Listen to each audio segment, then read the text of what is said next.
मुख़्तलिफ़ क़िस्म जा चिप्स खाइण असां सभिनी खे पसंदि हूंदो आहे, पर तव्हां ॾिठो हूंदो त जॾहिं असीं कंहिं चिप्स जो पैकेट खोलियूं था त उन में हिकु ख़ासि क़िस्म जो गैस स्टोर थियलु हूंदो आहे। इन गैस जो नालो छा आहे ऐं इन गैस खे पैकेजिंग में इस्तेमालु करण जो मक़सदु छा आहे? वधीक ॼाण हासिलु करण खां पहिरियां सभिनी खे गुज़ारिश आहे त यूट्यूब चैनल सब्सक्राइब करे नोटिफिकेशन बेल ते ज़रूरु क्लिक कंदा। पैकेजिंग में इस्तेमालु थींदड़ इहो गैस दरअसल नाइट्रोजन गैस आहे।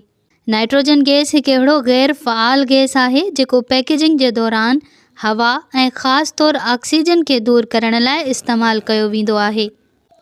ऑक्सीजन अहिड़ो गैस आहे जेको खाद्य खुराक में जज़्ब थी वेंदो आहे, जंहिं नतीजे में चिप्स ऐं ॿियूं शयूं ख़राब थी वेंदियूं आहिनि ऐं उन्हनि जी ताज़गी ख़तम थी वेंदी आहे।